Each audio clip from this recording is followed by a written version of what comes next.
Prince William County School Board is now called to order. We have the approval of the agenda, action item. Mr. Blake. I move that the Prince William County School Board approve the meeting agenda as recommended. Do I have a second? Mr. Chairman? Ms. Williams. I second. Any discussion? Please vote. All in favor? Aye. Hands up in the air. Any opposition? No opposition noted. Motion passes 7-0. Moving on, motion to enter the closed session. Motion's in order. Mr. Blake. Thank you, Mr. Chairman. That pursuant to Virginia Code 2.2-3711 and 2.2-3712, the Prince William County School Board enter closed session for the following reasons. 1, to discuss with staff the assignment, appointment, promotion, performance, demotion, salaries, disciplining, and resignation of specific public officers, appointees, or employees of any public body pursuant to Virginia Code 2.2-3711A and 1. 2,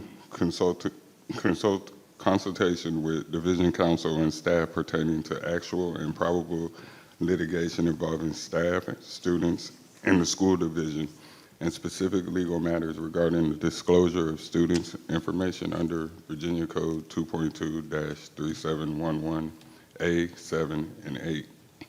And 3, to discuss the award of public contracts to employees, exclusive representatives, which involve the expenditures of public funds and the terms or scope of such contracts, where discussion in an open session would adversely affect the bargaining position or negotiating strategies of the public body pursuant to Virginia Code 2.2-3711A 29, and 4, to discuss and receive briefings by staff members related to the security of school facilities, the safety of persons using such facilities, and the actions taken to respond to such matters, where discussion in open meetings would jeopardize the security of such facilities pursuant to Virginia Code 2.2-3711A and 19. Do I have a second? Mr. Chairman? Ms. Williams. I second. Any discussion? Please vote. All in favor? Hands up in the air. Any opposition? None. Motion passes unanimously. At this time, the Prince William County School Board will now enter closed session. Return in 1 hour.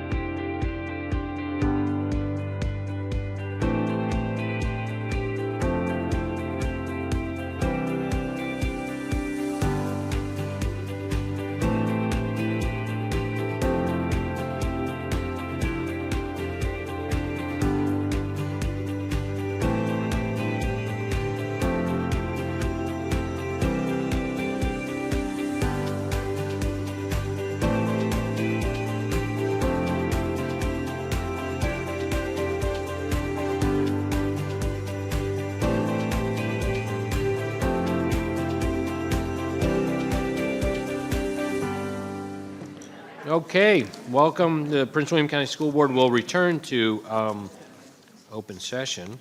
At this time, we have closed session certification. Mr. Blake.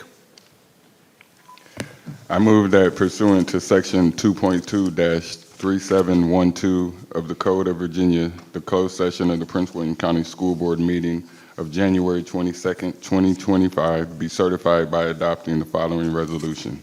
Now therefore be it resolved that the Prince William County School Board hereby certify that to the best of each member's knowledge, 1, only public business matters lawfully exempted from open meetings requirements were discussed in the closed meeting to which their certification resolution applies, and 2, only such public business matters as were identified in the motion convening the closed meeting were heard and discussed or considered by the school board. Do you have a second? Mr. Chairman? Ms. Williams. A second. Any discussion? Please vote.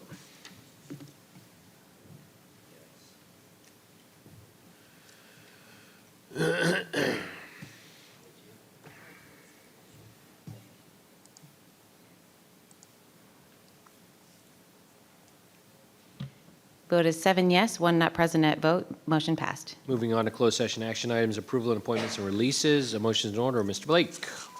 I move that the Prince William County School Board approve the appointments and releases of specific employees as presented in closed session. Do I have a second? Mr. Chairman. Ms. Williams. Second. Any discussion? Please vote.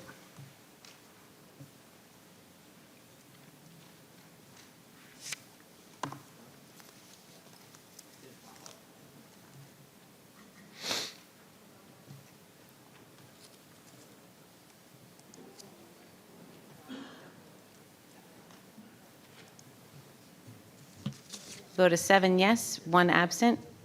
Okay, thank you. At this time, we'll have the Pledge of Allegiance. We have our student representative, Almadina Latorre, to lead us in the pledge. Ms. Almadina. I pledge allegiance to the flag of the United States of America and to the republic for which it stands, one nation, under God, indivisible, with liberty and justice for all.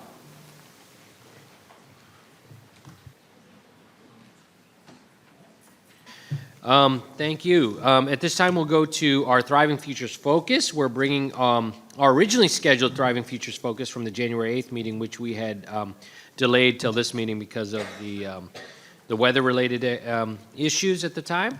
Dr. McDade, what am I doing here?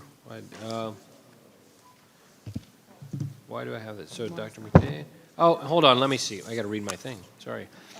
Thriving Futures Focus is a time to celebrate the outstanding achievements of our students, staff, and schools as they work toward fulfilling our shared vision, ensuring that every student graduates with the knowledge, skills, and habits of mind necessary to create a thriving future. Tonight, the school board is very proud to recognize several high schools in Prince William County for their exceptional work in expanding access to advanced placement coursework and fostering equitable learning environments.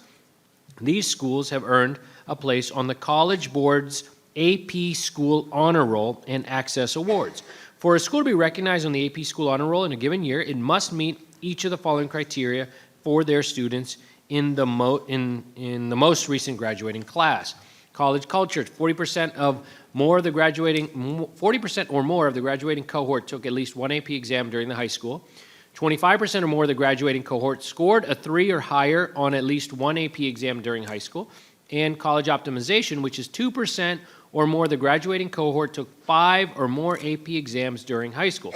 At least one of those exams was taken in 9th and 10th grade, or 10th grade, so that students are spreading their AP experience across the grades rather than feeling a disproportionate pressure in any single year. To begin introducing tonight's honorees, I begin with Ms. Erica Tredenik of the Brentsville District. Thank you.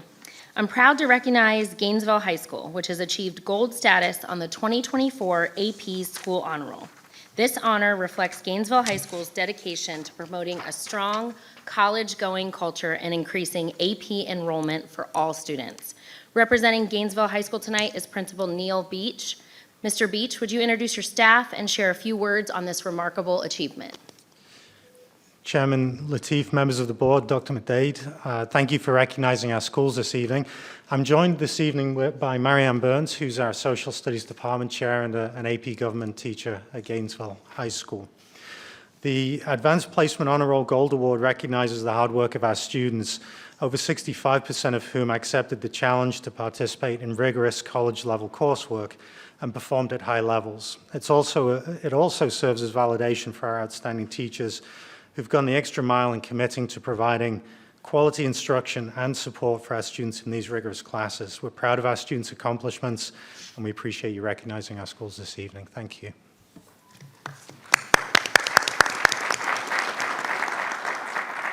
Thank you, Mr. Beach, and congratulations to Gainesville High School for this outstanding recognition. The Brentsville District is also proud to recognize Patriot High School for earning silver status on the 2024 AP School Honor Roll. Patriot's efforts to expand AP opportunities for all students reflects an unwavering commitment to academic excellence. Patriot High School is represented tonight by Acting Principal David Van Gelder. Mr. Van Gelder, would you introduce your team and share a few words? Absolutely.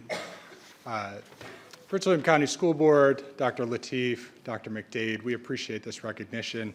I'm joined today by Ms. Lisa Bussian, Department Chair of our Math Department, as well as AP teacher. Also joined by Mr. Corey Finn with the math department as well, and Ms. Amy Lenahan with our business department.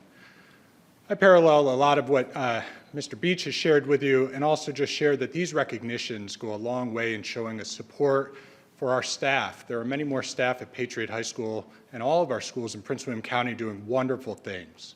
And so I just want to say thank you to all of you for helping us celebrate a positive accomplishment with our schools. This sends a positive message not only to these teachers behind me, but also all of our teachers in our schools. So thank you so much. Thank you, Mr. Van Gelder and Mr. Beach, and congratulations to the Patriot and Gainesville community. Thank you, Ms. Tredenick. I'd like to now turn to Ms. Lisa Zargarpur to recognize, of the Coles District, to recognize the schools from the Coles District. Thank you, Chairman Lateef. The Coles District is proud to recognize 3 of our outstanding high schools for tonight. Well, that would be all of the high schools in the Coles District, so fantastic. First, Charles J. Colgan Senior High School has achieved silver status on the 2024 AP School Honor Roll. Colgan's dedication to fostering academic rigor and expanding access to AP coursework has greatly benefited our students. Representing Colgan tonight is Principal Dr. Tim Healy. Dr. Healy, would you care to introduce yourself and the staff and share a few thoughts? Thank you, Mrs. Zargarpur. Chairman Lateef, members of the Prince William Board, and Dr. McDade. With me tonight is Assistant Principal Melissa McClellan. She oversees our advanced placement program. Right here. Miss Tyrone, AP Chemistry teacher, and Mr. Oldenburg, AP Psychology teacher, and right now filling in, helping us out with AP Government as well. The award, without duplicating what everyone is saying, I would say this, that the award reaffirms the hard work that we do every day. And I do want to thank the board for taking time to recognize all the schools tonight. It's a big deal. It's a big, big deal. But we don't do the work because of the recognitions of the College Board. We do the work because it's the right work. And it's hard work. But we truly believe in the access, the opportunity we're providing for our kids with advanced placement courses. We're opening up doors, we're preparing them for their thriving future, and we believe it's the right work, and that's why we do the work. Our counselors on the front end, in the trenches at academic advising, targeting kids who haven't taken an advanced placement course before and saying, you can do it, that's why we're here.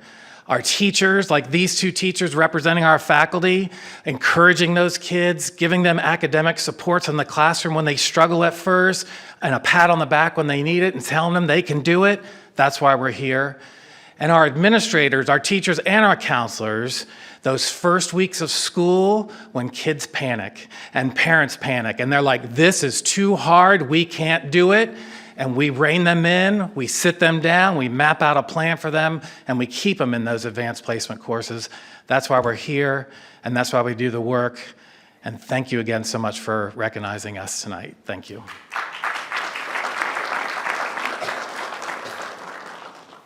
Next, I am honored to recognize C.D. Hilton High School for receiving bronze status on the AP Honor Roll, as well as the prestigious AP Access Award for ensuring equitable access to AP courses for underrepresented students. Representing Hilton is Principal Cassandra Crawford. Mrs. Crawford, please introduce your team and share a few words about these honors. Good evening, Chairman Lateef, members of the board, Superintendent Dr. McDade. I'm Cassandra Crawford, and members of my team tonight. I have with me Teacher Tristan Troyer, our school counselor, Dr. Genova, our former specialty program coordinator, Ms. Christine Terentian, and our teacher, former AP teacher, Darcy Stanley. And they're going to share with you the work that we've been doing at Hilton and why we're so proud of the award, not just because of the hard work of our students, but again, the work of our staff. And so there's a reason why it's so important to us, and I'm going to have Ms. Stanley tell us a little story, why it means so much to have our kids have access to these AP courses. Hi, I taught AP at Hilton for many years, and the story that I wanted to share is about a student that I taught first in a regular sophomore class, and I shared with him how I believed he would do well in an AP. He took AP macroeconomics with me the next year. He got an A for the year and a 4 in the AP exam. And at the end of the year, he shared with me that he never thought he was going to go to college. That was not something that he really saw for himself. And after having that experience, challenging himself and having that success, he's now really considering college. He's a senior taking many AP classes, and I'm really proud of him. And then last but not least, Ms. Torrentian, she was our specialty program coordinator last year, and she worked very, very hard with our team and our students and our families to reassure them that, yes, AP is for everyone. Just really briefly, I wanted to thank everybody on the board and everyone who made EOS possible for us. EOS gave us tools to address a problem that we knew we had, that our AP classes weren't representative, that they weren't necessarily reaching all students. It gave us the tools to make sure that we don't miss students as we work. And it took the passionate faculty, our counselors, our incredible administrative team, our teachers who care about our students so much. But EOS really allowed us to work a program where we started working together with our community, with our students, so that we make sure that every student can build that thriving future and can succeed in those courses. We're so grateful for the opportunity to work that program, for the tools that it gave us, and the work that we do, we believe in with every fiber of our being. It's been a work of heart and a work of passion. Thank you.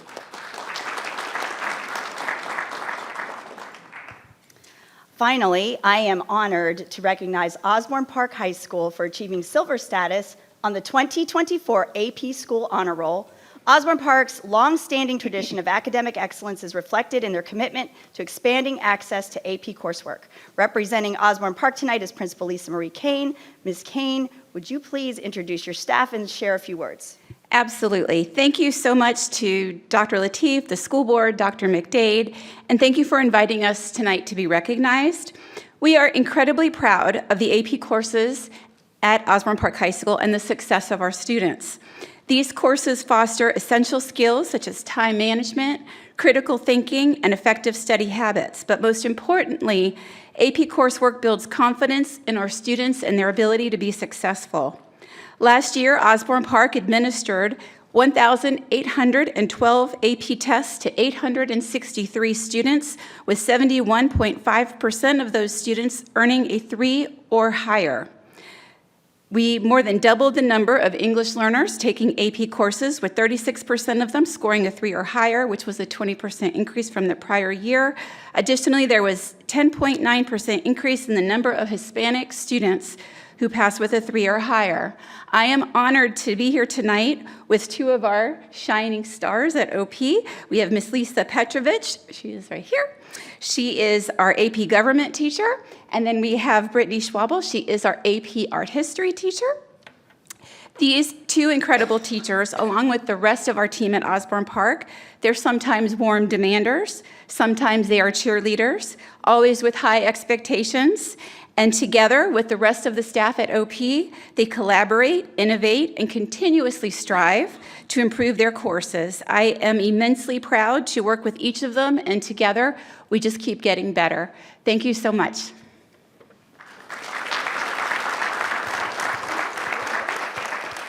Thank you, Colgan, Hilton, and Osborne Park Schools for representing the Coles District with such distinction. I am so proud of you guys. Wonderful. Now I'd like to invite Mr. Justin Wilk of the Potomac District to present the next honoree. Mr. Wilk. Thank you, Dr. Lateef. Tonight I am proud to recognize Forest Park High School. I was there last night for their amazing basketball team in victory over Colgan for achieving silver status on the 2024 AP School Honor Roll. Forest Park continues to create pathways for student success through rigorous AP coursework. Representing Forest Park tonight is Principal Richard Martinez. Mr. Martinez, would you introduce your team and share a few words, please? Dr. Lateef, members of our school board, Dr. McDade, Mr. Wolf, and Mr. Hood over here in the corner, you know. I want to thank you, and Mr. Wilk, thank you for always the shout-outs that you have for us. Big game tonight, Potomac. You're not there, but I'll be heading back. Believe me, I wish I was. I'll text you. I'll text you.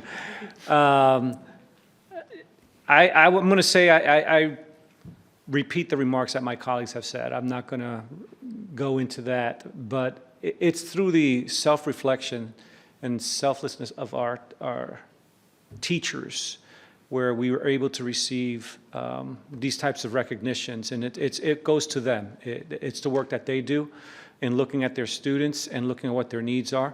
Today I have Mr. Higgins, who's our APUSH teacher, Ms. Welch, who teaches our AP World, and we have Mrs. Peitler, who teaches our AP Comp Sci Principles and has also taught AP Comp Sci.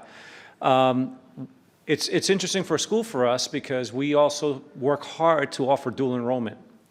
So as you try to increase one and maintain the other, this is like icing on the cake to show that we're offering both opportunities for our students to succeed in either the dual enrollment world or in the advanced placement world. And it's a testament to the dedication of our students who day in and day out go through the grind.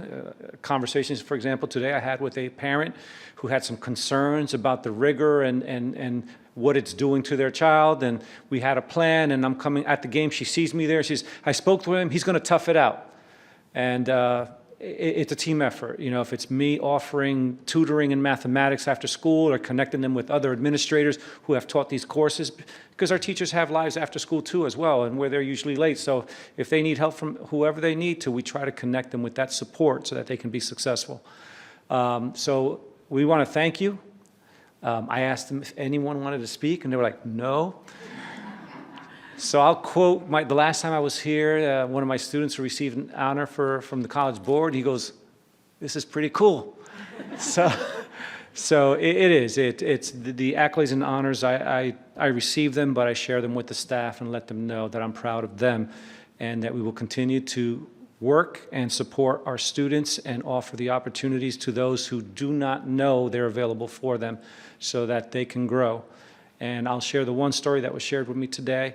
It's a special ed student, went through a special education program, wasn't sure about going to college, but today the parent contacted Mr. Jim Smith to let him know, my son just graduated from George Mason University, and if it had not been by the work that was done by the staff and the programs that you led, it probably wouldn't have happened. But he is a graduate of college now and going into the workforce, and he had the opportunity to take some AP courses as well. So thank you, and congratulations to all my colleagues as well.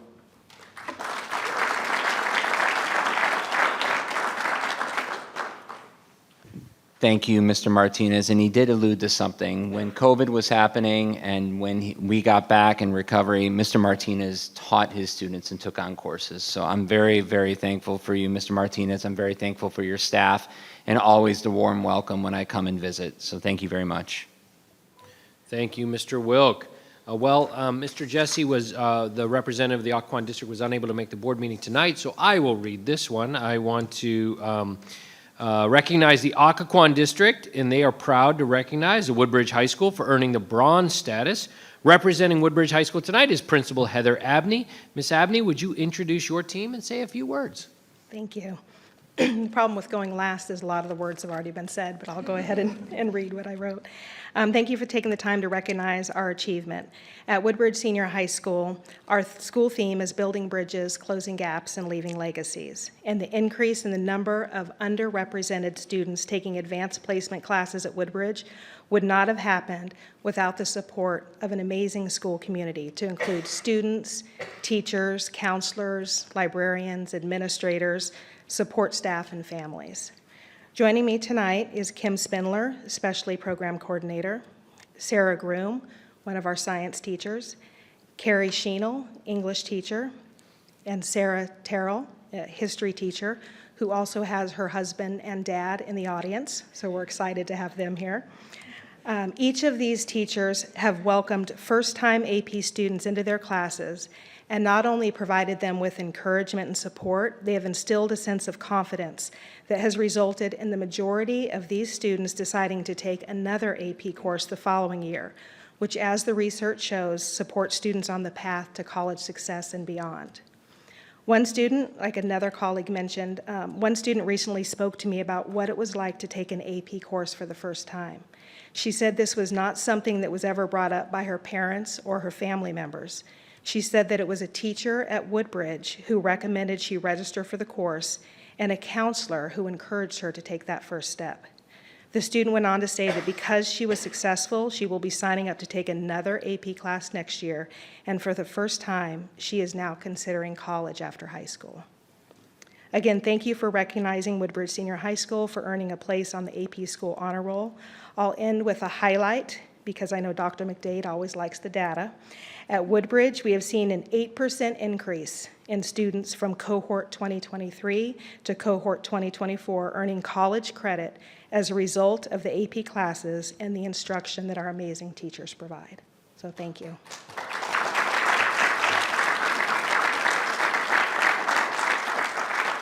Thank you, Ms. Abney. That was great news. And let's give another round of applause to our distinguished principals, staff, teachers who've made this happen. As Dr. McDade likes to say, our core business is educating these young folks, and if you look at our strategic plan, it is about our core business, and I don't know a better example of success in our core work than this. We've increased our graduation rate at the same time we've increased rigor across the board, and I think this celebration is an excellent example of that work, and the enthusiasm you heard from Dr. Healy and our other principals on why they do this work is so important, and I'm glad we were able to showcase this. Thank you all. Congratulations to you all. Before we stop for a picture, I'd like to have Dr. McDade share a few words. Dr. McDade. Thank you so much. This is, I think all of the leaders know how special this is to me because of all the work that we've been doing over the course of the last few years to get more underrepresented students accessing AP coursework. And something that Dr. Healy said just stuck with me is that the teachers that you see here and in the schools that are not here and the leaders, yes, receiving the award and the recognition is great because it's representing their hard work, but more importantly, the work is being done because there's a strong belief that every single student in Prince William County can create a thriving future for themselves and their community. And we know that the talent, the intellect is there. We just have to meet that with opportunity.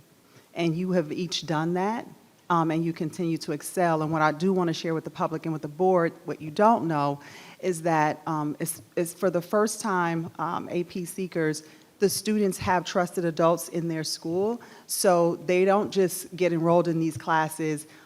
They also have people that are supporting them along the way, checking in, making sure they're okay, like the story you heard about the parent that said, hey, my student may not want to stay in the class. They have counselors to talk to, but the students are not just enrolled in these classes, they're supported throughout the entire time that they're there to make sure that they get all of the resources and supports that they need to be successful.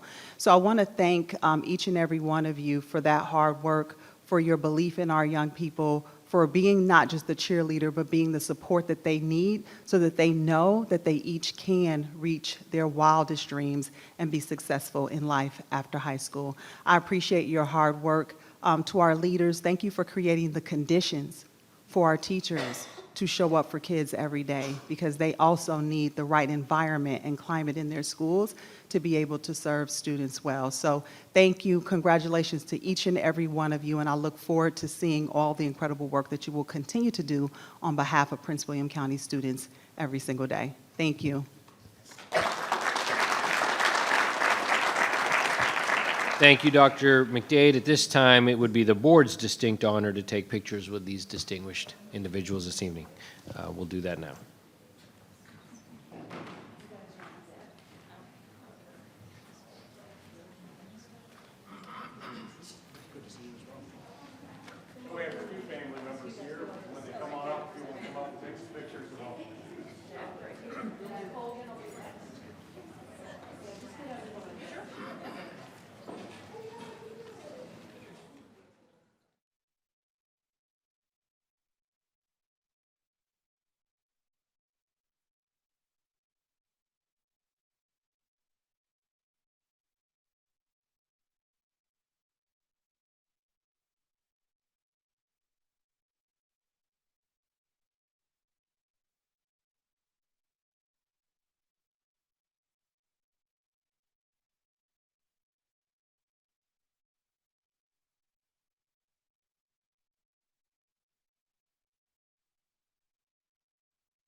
Okay, thank you, everyone, for that. We're moving on next to the adoption of consent agenda 11.01. A motion's in order. Mr. Blake. I move that the Prince William County School Board approve the public meeting consent agenda as recommended. Do I have a second? Mr. Chairman, Any, Ms. Zargarpur? I second. Any discussion? Please vote.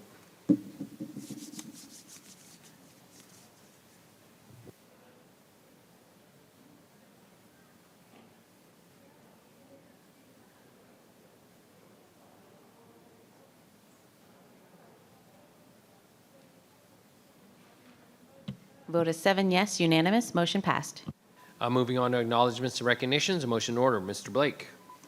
I move that the Prince William County School Board approve the acknowledgements and recognitions as recommended. Do you have a second?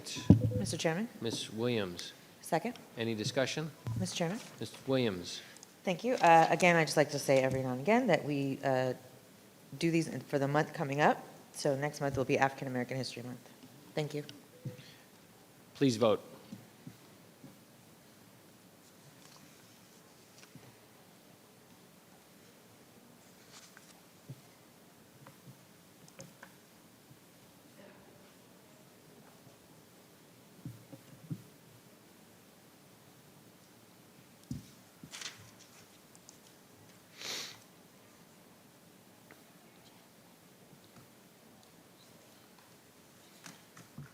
Vote is 6 yes, 1 abstain. Tredinick, motion passed. Next is citizen comment time. The period for citizen comment is an opportunity for citizens to speak on agenda items or topics germane to the operations and the policies of Prince William County Schools. Tonight, we do not have any citizens who completed the sign-up process, so we will move on to agenda item 14.01. I'd like to hand it over to Dr. McDade.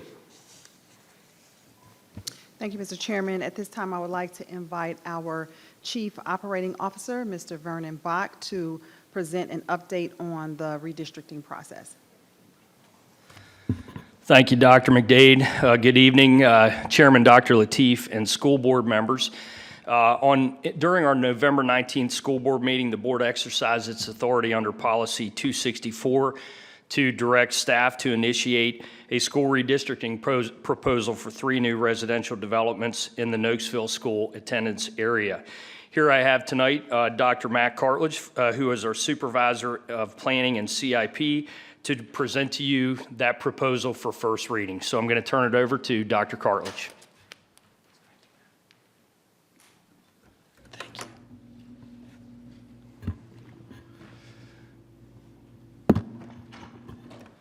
Good evening, Chairman Lateef, members of the school board, and Dr. McDade. It's great to be here this evening to go through the first reading for the redistricting proposal for 3 new residential developments.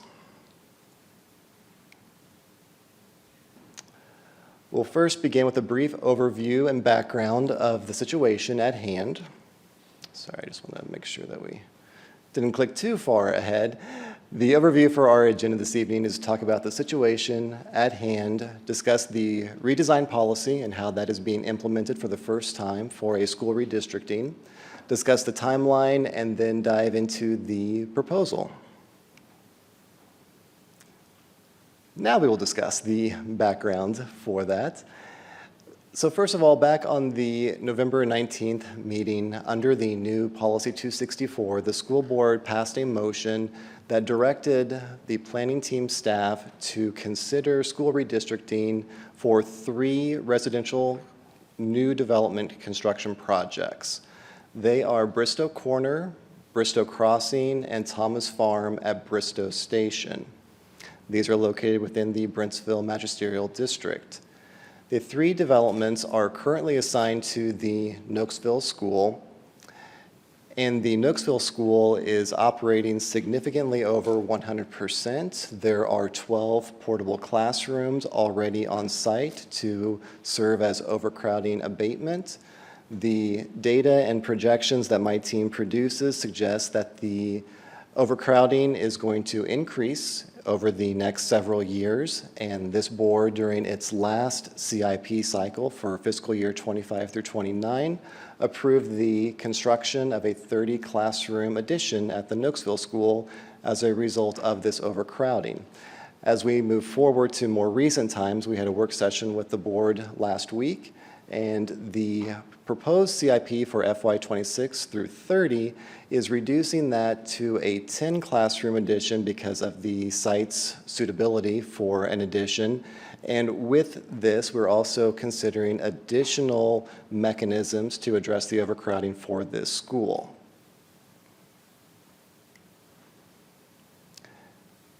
The second meeting that the school board held in September, the consultants, National Demographics Corporation, presented to you all the redesigned proposal for the school redistricting policy.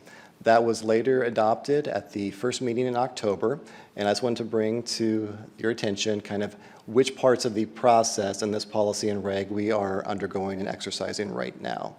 So with the new policy, the board passes a motion that initiates school redistricting to be examined by my planning team. We are at that point now bringing back to you a proposal for the board's consideration.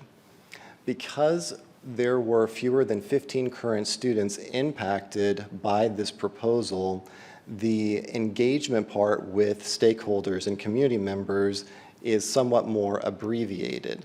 What that looks like for this particular case is that the schools were notified 4 weeks prior to this meeting, and they were encouraged to use their typical communication channels with parents and guardians to bring awareness to this project and proposal underway. Additionally, school status messages were sent out to the parents and guardians at Cedar Point, T. Clay Wood, and Marsteller, as well as the Nokesville School. This part of the policy is specifically intended to allow for the board to redistrict neighborhoods that are not yet constructed. So just to kind of recap our timeline, motion was passed on the 19th of November. The parents were contacted of the one current student who would be affected. Then moving forward to a couple weeks, messages went out to those schools mentioned. Here we are for the first reading, and then this is for info this evening. It will be up for action at your next board meeting. So now let's move into the proposal that my team has prepared for you for your consideration. So what we are proposing is that the future communities of Bristow Crossing and Bristow Corner be redistricted away from the Nokesville School to Cedar Point Elementary. The community of Thomas Farm at Bristow Station is proposed to be redistricted away from the Nokesville School to T. Clay Wood. Both of these changes would be proposed to take effect for the 25-26 school year. Now, as part of the policy 264, we are to report to you how these proposals would be affected through the 4 criteria. The first one that we'll discuss is the facility utilization. Cedar Point Elementary School in 5 years is projected to have approximately 344 vacant seats. The communities of Bristow Corner and Bristow Crossing, when they are fully constructed out, are anticipated to yield approximately 60 elementary students. Our projections that we calculated in October are estimating that approximately 40 of these students will be present in the next 5 years. So we project 5 years into the future for elementary and middle schools. With the additional students yielded from this development, there would still be approximately 300 vacant seats anticipated at Cedar Point 5 years from now, leaving the school at about 63% of program capacity. The other elementary school proposed to be affected here is T. Clay Wood. They have a very similar story. Currently, 345 vacant seats are projected 5 years from now. Upon the build-out of Thomas Farm at Bristow Station, we anticipate approximately 95 elementary students to be yielded from that community. With those added to T. Clay Wood, 5 years from now, we would anticipate about 323 vacant seats at the school, leaving it at approximately 64% of program capacity. The second criteria in the redesigned policy is looking at the stability of school assignments. These new developments have not been reassigned recently. And as I mentioned, there is only one current student who would be impacted by this proposal. The school did make an outreach effort to understand how this would impact this student and the family, and we learned that the student would like to remain at the Nokesville school if that would be possible. So there is an opportunity here for the board to grandfather this one student to stay at the Nokesville school and still move forward with this proposal. The third element in the Policy 264 for school redistricting is local geography. Upon reassignment, each of these three future developments would then be assigned to schools that are more proximate than their current school assignment. The fourth element in the redistricting policy is student demographics. Now, with fewer than 15 current students impacted by this proposal, the impacts on the demographics at these schools is negligible. The Nokesville School is a K-8 model, and so in the operationalization of it, you have an elementary attendance area and you have a middle school attendance area. What the board would need to do to maintain every residence being assigned to both the elementary and middle school portion of the Nokesville School is you would need to adjust both the elementary attendance area and the middle school attendance area under this proposal. That would keep the elementary and middle school attendance areas for the Nokesville School coincident, and you would offer the most overcrowding relief to the Nokesville School. In this proposal, we are proposing that the total 3 communities be reassigned from the Nokesville School to Marsteller Middle. Marsteller Middle in 5 years is projected to have about 180 vacant seats. Upon the build-out of these 3 communities, we are anticipating about 80 middle school students. Of those 80, about 26 are anticipated to be yielded within the next 5 years within our projection window. If they were reassigned to Marsteller, we would anticipate Marsteller to be at about 87% of program capacity 5 years from now. What we want to mention is that there is already development being tracked in Marsteller's attendance area, namely Innovation Town Center. We know that there will be many students yielded from that community and are already assigned to Marsteller Middle. For that reason, in the proposed FY 2630 CIP, we are proposing a 10 classroom addition to be constructed at Marsteller. That would be scheduled to open for the school year 28-29. Additionally, we have examined the geography of the area and looking at the capacity utilization of Gainesville Middle, we believe that there are opportunities to leverage an addition at Marsteller Middle, reassign part of Marsteller's current attendance area to Gainesville, and provide overcrowding relief to this area. Those elements are beyond the scope of what we're bringing you tonight for proposal. This is strictly to reassign 3 new developments from the Nokesville School to Marsteller.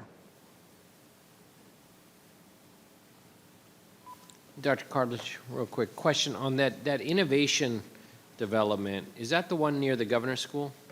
It is, yes. My understanding was when they proposed that, maybe to the Planning Commission originally, that it was an over 55 community, or they weren't gearing towards families. Am I wrong, or did they change that?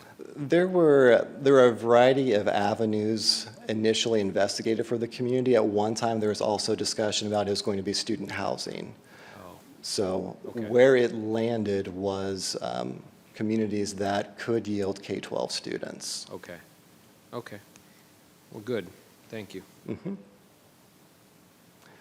Again, briefly going through the elements here, there are no middle school students currently enrolled who would be impacted by this proposal.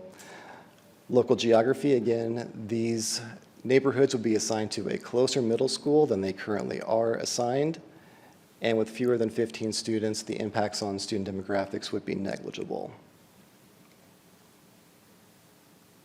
The information I just shared with you is available to you all and to the public on the project's website. There is both a QR code and a shortened link to the website. Additionally, there was public feedback collected through an online form for this project. We are reporting that to you in compliance with our redesigned policy. From the feedback, self-prescribed, there were 65% of the responses identified this proposal as either neutral to satisfied. In terms of impact and concerns shared, primarily they saw that the proposal is intended to help with the overcrowding relief at Nokesville, and it would allow more of these students to attend without the need for portable classrooms. They found the proposal to be a good plan for community building. As far as any concerns or themes that we saw among the concerns, they were concerned about increasing class sizes and overcrowding at Marsteller and Cedar Point. As far as for the not satisfied, we saw about 35% of those responses. The proposal, they felt, did not do enough at the Nokesville school. And we do agree with that. This is not the end solution for the Nokesville school. This is a variety of tools being applied to this overcrowding situation. And then lastly, there was concern about increased class sizes and overcrowding at the schools to which these communities would be reassigned. And I think to that, I would mention that we can provide overcrowding relief in the sense of redistricting some of these neighborhoods away, but the class sizes will still be funded based on the current budget manual and the calculations of teacher to student ratio. So the other schools necessarily would not have larger class sizes, but there might be more classes. And that concludes the presentation for this evening. Happy to answer any questions that you might have. Ms. Williams. Thank you. Could you tell me which of the three, or if all three, have they already been approved for development of these? Bristow Corner, Bristow Crossing, and Thomas Farm at Bristow Station?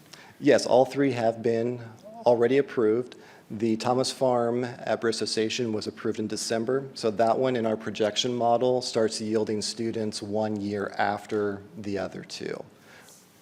And then what is the difference between what was proposed at the CIP and this proposal here?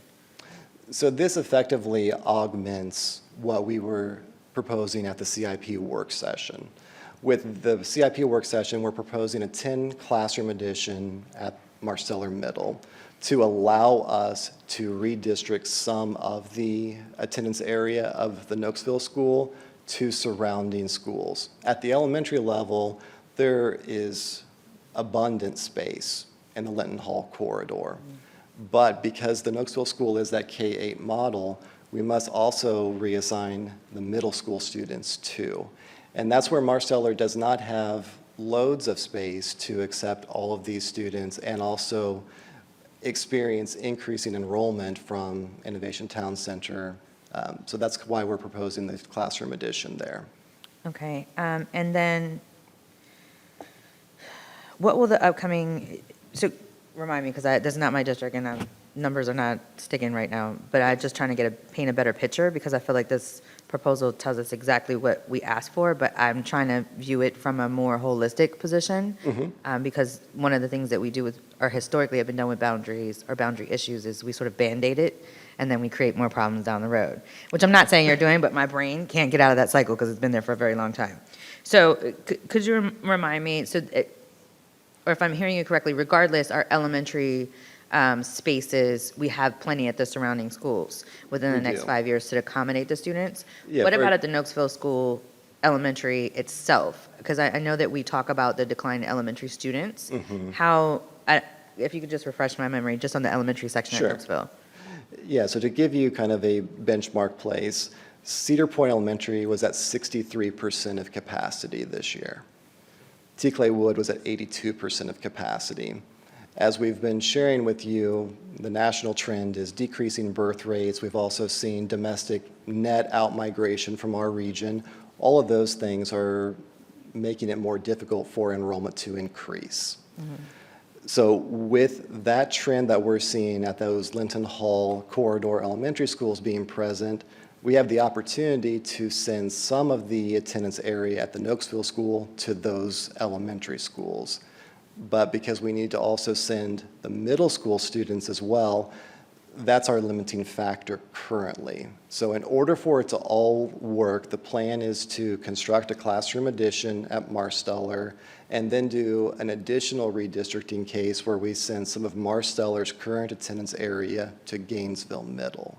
Okay. Once you do all of that, we will have a much more holistic approach to addressing the overcrowding that we're seeing at the Nokesville school. Okay, and this is my last question, not to be answered now, Okay. but could we get a snapshot or a picture of how the boundaries are drawn currently, where students are, because the issues that I hear are that there are a lot of students in the Nokesville School District boundaries that pass other elementary schools and middle schools and such. I just don't, I can't pull that up in my brain, but I just would like to see that for information and when we make this decision, because I think it's our responsibility to make the best decision. I'm not saying I disagree with this, because obviously we have an overcrowding issue, right? But geography is not my thing, so trying to put all those boundaries in place and look at this at the same time would be easier just to see a better map. Yeah, we'll definitely do that before our second reading. Okay, perfect. And the challenge of the area is it's fairly low density for most of the Nokesville schools attendance area. The higher density housing that we're seeing is closer to that intersection of 28 Highway and Linton Hall. And it's those areas that allows us to send the most number of students to a closer school. Okay, thank you. I appreciate that, and I appreciate sure. the fact that it's coming. And Ms. Tredenik. Hi, Matt. Thank you so much for all your work on this. This is a big deal.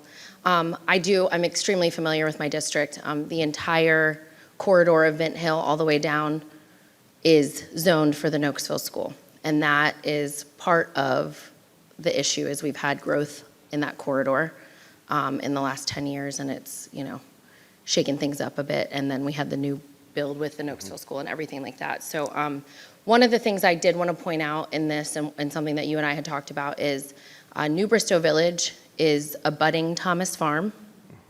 There was going to be an interparcel connector that connected the two. Where does New Bristow Village go to school? Yeah, currently Tickley Wood. Okay. And so to me, it makes sense to have the neighborhood that's built directly next to them also attend with them, especially because that would help mitigate the overcrowding. So that's part of why we did that. Bristow Corner and Bristow Crossing are closer to Cedar Point than they are to the Nokesville school. So again, that also made sense to do that. So then it also addressed the overcrowding at the Nokesville school, which these developments, because they've been approved, will essentially get built sooner than the other ones that are in the pipeline in the Brentsville district.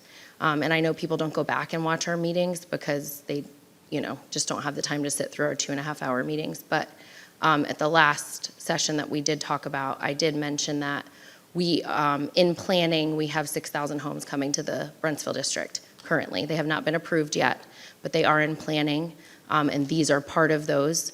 So there is going to be some issues as far as growth and overcrowding in some of our schools, or could be potentially, which is why we're having these conversations now. Like Ms. Williams said, this is a Band-Aid for the current problem right now, and it fixes it in the short term, but in the long term of the 4 to 6 year range, we're gonna need to figure out something in the Brentsville district, even at the middle school level. The one thing that wasn't mentioned here is the high schools. Can you talk about any impact this will have on the high schools?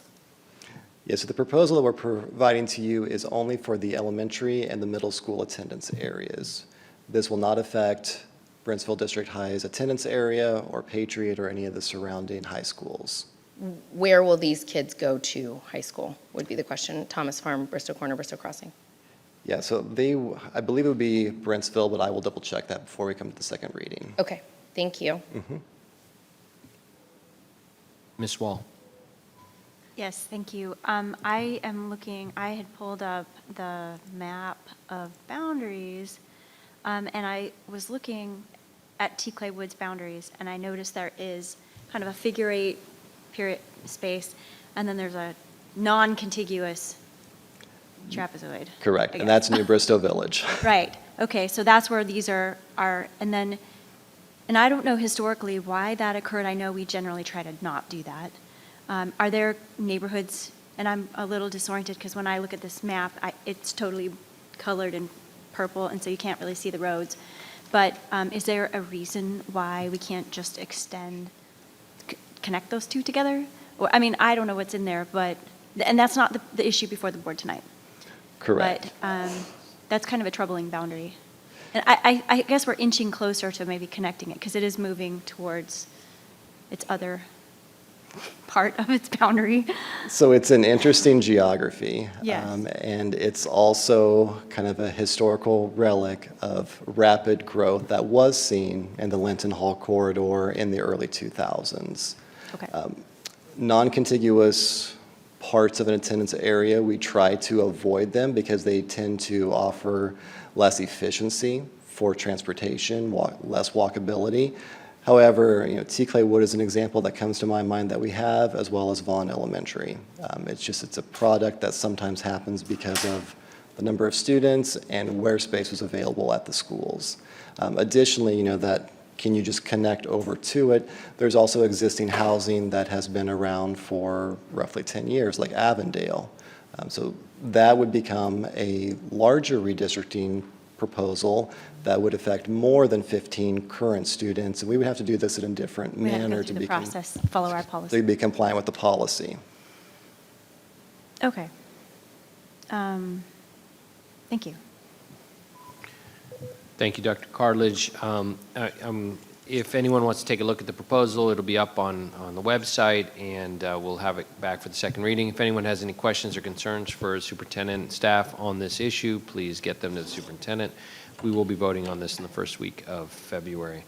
I do appreciate your fidelity to the new process, and you going through specifically, us abiding by sort of the rules that we've set for this. I truly appreciate it, and from my standpoint, I have two major concerns, and I mentioned this at the CIP meeting. Number one, where we have undercapacity. I don't want to be in the business of closing schools and in the business of dropping enrollment and less babies and less people moving in. I am concerned. We have two areas of the county that continue to see some, significant growth, and that's both Brentsville and the Potomac District. And so addressing their growth is critical, but at the same time, addressing the fall off everywhere else is deeply concerning, and these tools that you've all provided us will be helpful moving forward. So thank you to the superintendent and your staff for looking at this. Second reading next time. Thank you, folks.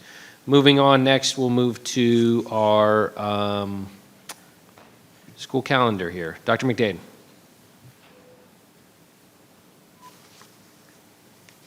We don't. It's just for Are a we vote. Are we voting on this today? Yes. Okay. A motion is in order. Mr. Blake.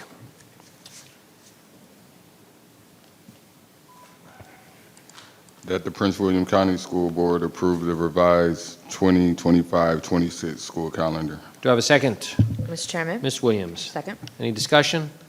Please vote.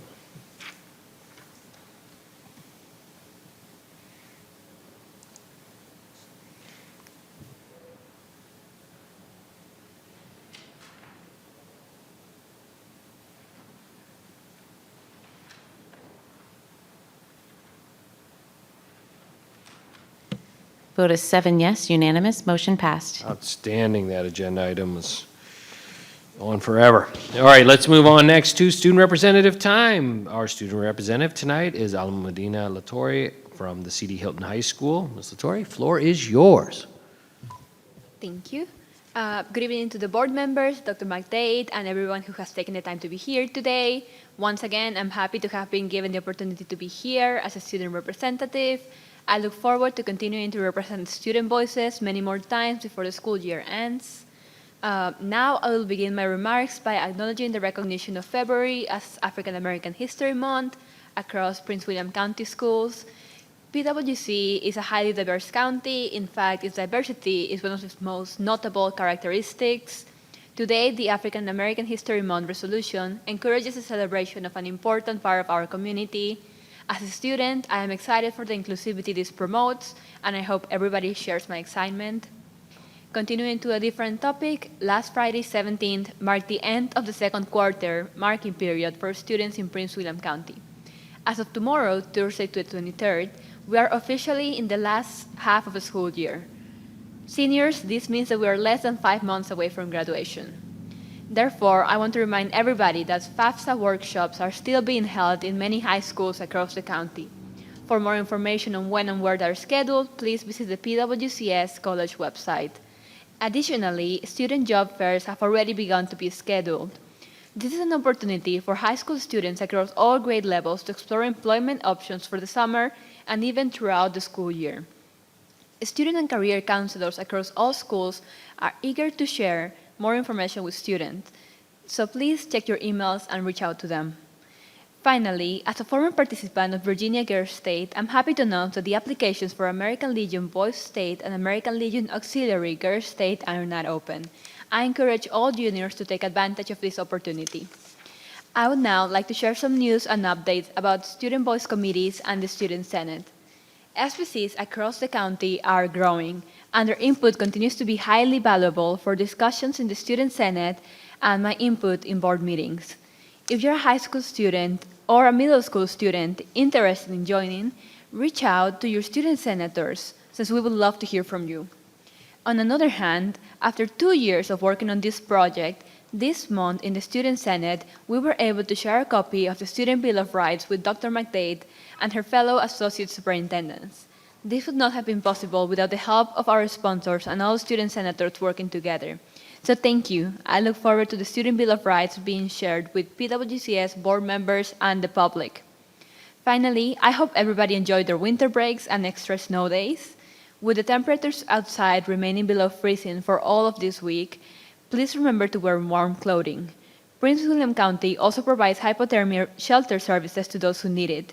The county website contains more information. That will be the end of my relatively short remarks for this evening. If anyone has any questions, please do not hesitate to reach out to me or my fellow student representatives. Board members, Dr. McDade, and everyone listening, thank you for having me. Thank you, Ms. LaTorre. Appreciate that. Excellent work. Next up, Superintendent's time. Dr. McDade. Thank you, Mr. Chairman. I would like to share a little bit of information today on an exciting pilot program that the Prince William County Community Foundation is partnering with PWCS, coming to 12 PWCS schools. We'll be designating food pantry space with shelving to support ongoing and sustainable food security at the following 12 schools: Hilton, Unity Reed, Unity Braxton, Lake Ridge, Enterprise, Occoquan, Sudley, Penn, Reagan, Minnieville, Parkside, and Mullen. We will be working with these schools to prepare for these spaces with the goal of launching the pantry before the end of the school year. We're also excited to congratulate Spark, which is the PWCS Education Foundation, for being awarded a grant from Centera Cares to support food security in the school division, working alongside Prince William County Community Foundation and its Chow Wagon. I want to extend a heartfelt thank you to Dr. Vanessa Gaddis and the entire PWCCF team for their continued support and commitment to PWCS schools and families. And speaking of meals, I'm also pleased to share that beginning March 1st, 2025, our families will no longer be charged a convenience fee when they use My School Bucks to add funds to their students' meal accounts. Additional information will be sent to families in the coming weeks about this positive change. Another reminder to our families that the registration deadline for applying to our 37 specialty programs will close February 1st, except the Center for Fine and Performing Arts, which closed December 14th. Our specialty programs offered in elementary, middle, and high school focus on career exploration, subject area concentration, and college-university preparation. Information and application assistance sessions are being held through February 1st, and I want to invite everyone to attend one of our online sessions found on our PWCS website. Last week, PWCS and PWEA reached a tentative wage agreement totaling more than $160 million over 2 years. This multi-year commitment delivers on the 2025 strategic plan promise to ensure that PWCS offers regionally competitive pay. In the coming weeks, staff should expect to receive detailed communication about the compensation plan, which will include live webinars for employees to hear directly from our HR specialists who will explain the scale improvements and provide illustrations for employees to better understand how these changes will positively impact them over the course of the next 2 years. Last Wednesday, January 15th, the school board held a work session to review and discuss the Capital Improvement Program, also called CIP. As I wrote in my Friday letter to our families and staff, PWCS anticipates a notable deceleration in enrollment growth over the next 5 years, which will delay or change current and future facility plans. This means we will refine, update, and proactively respond to ensure past, present, and future student success as it relates to our educational facilities. More information on how PWCS responds to current and projected data can be found on our website. On February 5th, I will present the CIP along with the FY 2026 proposed budget to the school board. On February 10th, a public meeting, the FY 26 proposed budget and CIP will be held, and an official public hearing on the 26 budget will be held on February 19th. A final markup on the 26 budget and CIP in a school board work session will occur on March 12th. And then upon approval on March 19th, the school board will submit the fiscal year 2026 budget and CIP to the Prince William County Board of County Supervisors. And Mr. Chairman, that concludes the superintendent's report. Thank you, Dr. McDade. Excellent. We have committee updates up next. We have just one committee update from Ms. Wall on the School Health Advisory Board. Thank you very much. So the School Health Advisory Board met on January 17th at 9 a.m. We met from 9 to 11. And the School Health Advisory Board's purpose is to advise the school division on broad topics relating to health or on specific aspects of the school health program. The purpose is also to provide guidance and service and advocates for school health and is supposed to provide advocates for school health and assist with the development of health policy in the school division. And on this particular agenda were several key items that fit within that purpose. One is this, well, to start with, the School Health Advisory Board met to review and approve bylaws for the School Health Advisory Board. The board will need to undergo some structural changes to bring it in line with a Policy 170 that we just recently passed.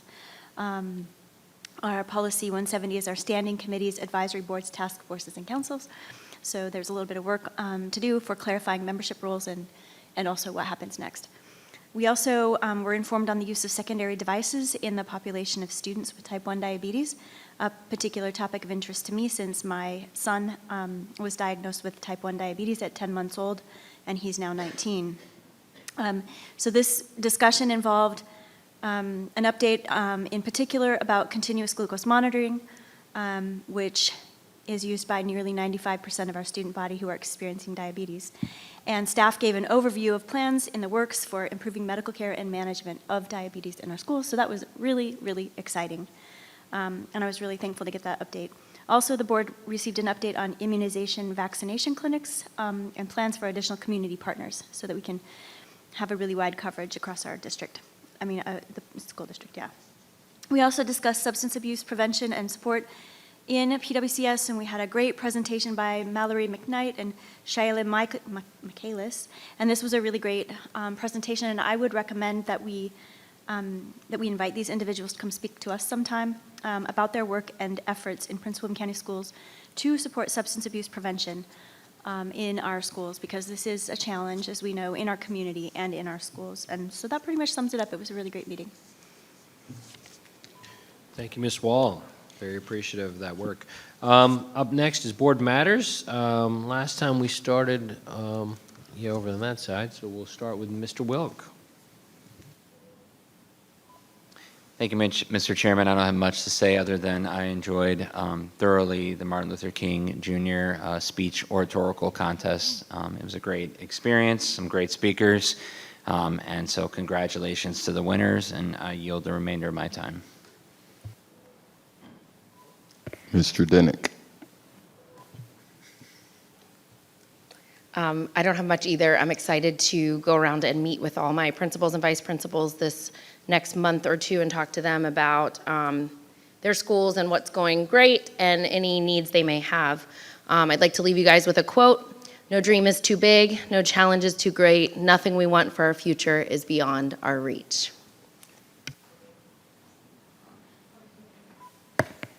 Ms. Wall.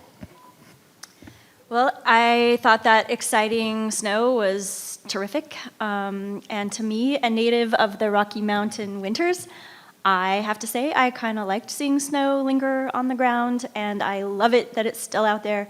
It makes me feel that it's winter. So for all you snow lovers out there, I'm with you. I want to highlight some events that I've attended. I went to a PTO meeting at Mullen Elementary. That was exciting to see them in action. I love those kinds of meetings because I get to meet people in the community and hear what they have planned. I'd like to see us, on that topic, sponsor a conference to bring together PTO leaders from across the division to network, receive instruction, resources, collaborate, hear what others are working on. I think that would be a really great thing to do. I know there's a lot of interest in meeting other PTO leaders across the county. I tried to go to a UB Pyramid concert at Unity Braxton, but because of, I think it was the weather, I'm not sure, it was postponed. So I'm looking forward to hearing that.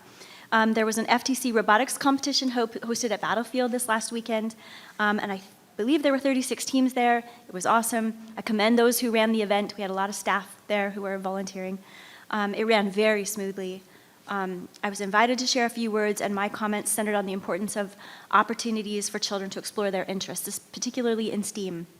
And parents, I encouraged parents to support their children's interests, even if they don't align with parents' interests. Because I was a humanities English major, and my son was all into STEM. He wanted everything to do with STEM, and I had no idea what he was ever talking about past about 6th grade. So it's really awesome when we have educators who support children and help them develop their interests and their talents, and these are really great programs, and I love seeing it in action. That's what you get when you go to a robotics tournament.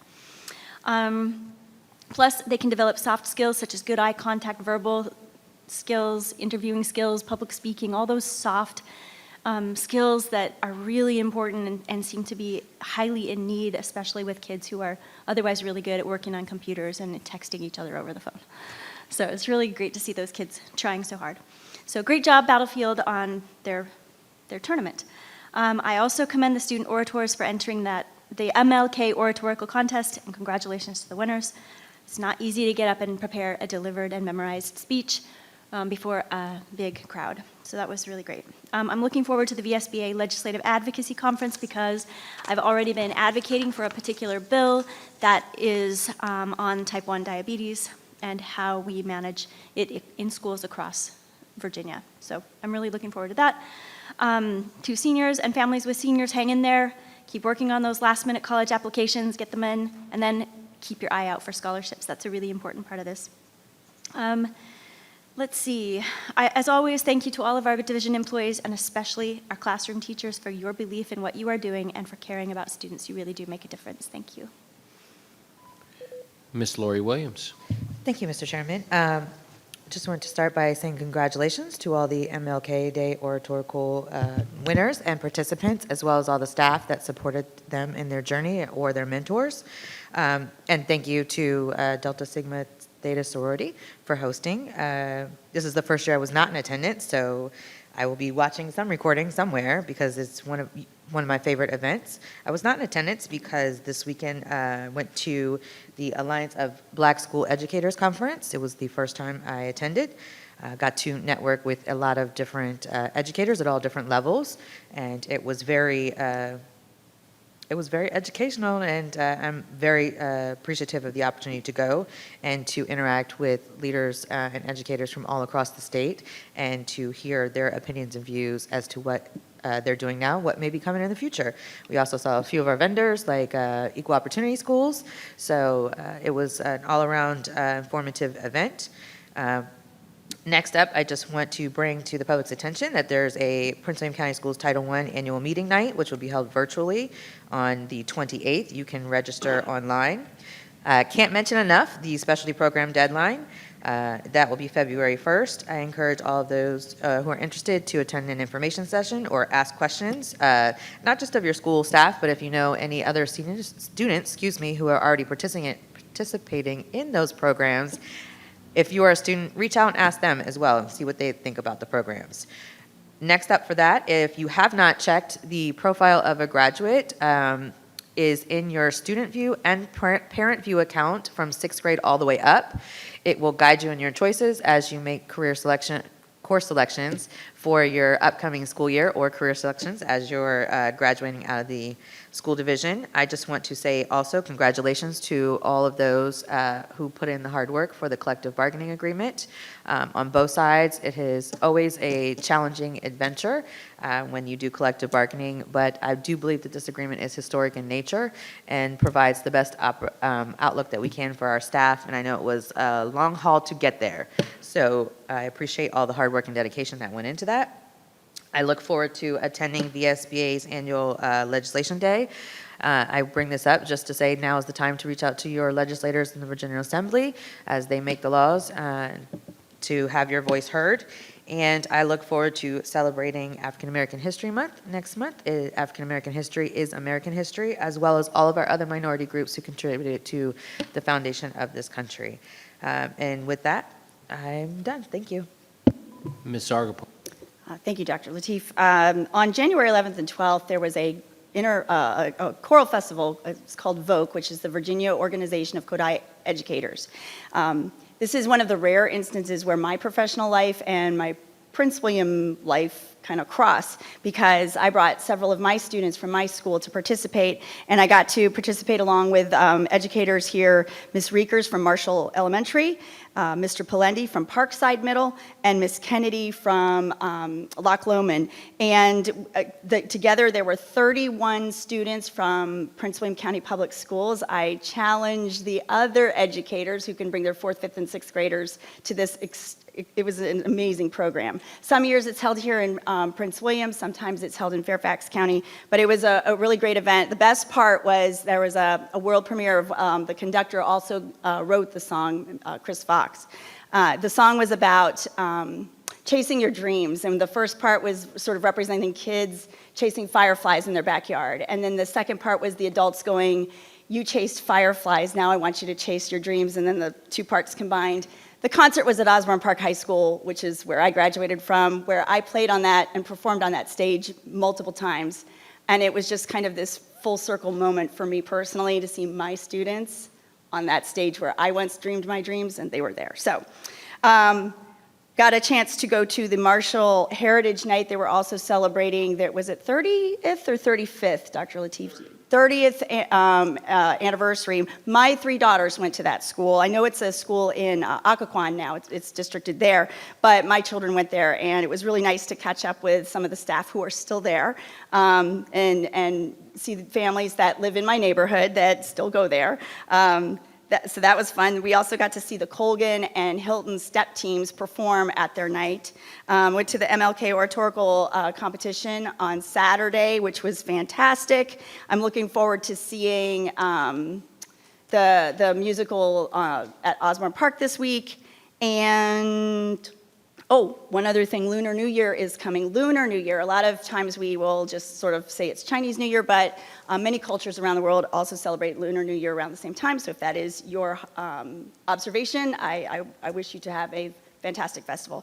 Thank you, and have a good evening. Ms. Williams, real Thank you. Just really quickly, I wanted to give a shout out to Ripon Middle School staff, the assistant principal, and a few of the teachers who presented this weekend at the conference. Mr. Blake. Thank you, Mr. Chairman. As Ms. Williams said earlier, this past weekend, I had the privilege of attending the VASP conference in Richmond. It was a really inspiring event that was focused on professional development, networking, and empowerment. Some of the insights I gained from educators and leaders across the Commonwealth will help continue to guide my advocacy for the students in my community, our community. And it has been previously, and as has been previously mentioned, we reached a significant milestone for PWCS with the tentative collective bargaining agreement. And I just want to thank Division Council and their team for their leadership throughout this collective bargaining process, as well as Dr. McDade and her team for their dedication and collaborative efforts in helping us reach this tentative agreement. This is truly a strong and fair agreement that reflects our unwavering commitment to supporting educators through competitive compensation, enhanced professional development, improved working conditions, and fostering collaborative decision-making. Our teachers are the backbone of our school systems, and this agreement ensures that they feel valued and supported in their critical work. And as we move further into budget season, I'd also like to emphasize the importance of our recent capital improvement plan work session. The CIP highlights essential investments, including new schools, expansions to alleviate overcrowding, renovation to aging HVAC facilities to ensure safe and modern learning environments, and transportation and safety enhancements. Sustainability remains a key priority, with plans incorporating energy-efficient designs and renewable energy sources. For the Neabsco District, I'm particularly focused on advocating for equitable resources, prioritizing updates for older schools, and ensuring transparency and accountability throughout the budgeting process. I encourage everyone in our community to stay engaged as we move forward, attend budget seasons, share your feedback, partner with us to ensure every student in Prince William County has access to high-quality education they deserve. Thank you. Thank you, Mr. Blake. Okay. Number one, you heard from Dr. McDade earlier. We've come to terms in a contract agreement with the Prince William Education Association. We are awaiting their ratification of the contract, and then the school board will vote for it. I think it's a terrific contract. It puts an exclamation point on the work that this board has done for many years on improving salaries, increasing salaries, achieving salaries that are competitive with regional, our neighbors. And for the first time, if this goes through, we will have first-year teachers starting at similar salaries as Fairfax County. And I think that's incredible. And that will go a long way in helping us continue to recruit and retain great teachers. That helps us improve student performance. That helps us then, be a district that's continues to be recognized with awards and success at all levels of students, whether it's athletics, academics, and the arts. I'm very excited about where we've gotten to on that, and I look forward to the school board approving that once the PWA ratifies it. Next, we had the capital improvement plan meeting last week. I would encourage the public to take a look at it. This board is investing, the superintendent proposes to invest over $1 billion in our capital improvement plan over the next 5 years. I would pay close attention to the fact that the school board recognizes the importance of maintaining our current buildings, maintaining a lot of the non-sexy stuff that has to be done to make sure that the heaters don't break down. We have good HVAC systems and air conditionings. We all saw what happened in Richmond when the water supply was cut. We don't want to see those kinds of things. And as our nation gets older and as the buildings that we use get older, we do have to spend a lot of time on making sure those buildings are maintained. And so that is absolutely critical, and I look forward to seeing the CIP approved. We've also made new investments in new construction that I think are very exciting. So please take a look at that, and we look forward to hearing the public's contributions and concerns regarding that. Congratulations to Delta Sigma Theta Sorority Incorporated for hosting another terrific, and I think it was the 30th annual MLK, Martin Luther King Oratorical Competition. Competition was incredible. Our students performed very well. If you were ever pessimistic about the future, go to one of those. You will see nothing but optimism and hope for the future of our nation, because we have tremendous young people going to be taking the mantle of leadership soon. Congratulations to Marshall Elementary. I attended their 30th anniversary celebration and their Heritage Night. My children all attended Marshall Elementary. It's a great place, and congratulations to all of them and the teachers there. It was great to see old friends and old teachers for my children. It was wonderful. Last, I want to be clear that the Prince William County School Division welcomes every student and every family to enroll in our school. We believe we have one of the best school divisions in all of America. We are committed to making sure that this is an open and welcome environment for all students. I worry when students start not coming to school. I worry about when students start thinking about dropping out. This is the middle of the year. I would encourage you to reach out to your counselors. Whatever concerns that you may have, whatever worries you may have about not being able to stay in school, or whatever struggles you may be having, whether they be academic or otherwise, please go to your counselor. Please reach out to someone in your school, your principal. You saw our principals here tonight. They spoke about how warmly they care about the children and the future of our kids. You've heard from the superintendent over and over again. We have the most welcoming school division in the nation, and we want you to come here, stay here, and enjoy the opportunities we provide. Thank you all, and at this time, I'll adjourn the meeting.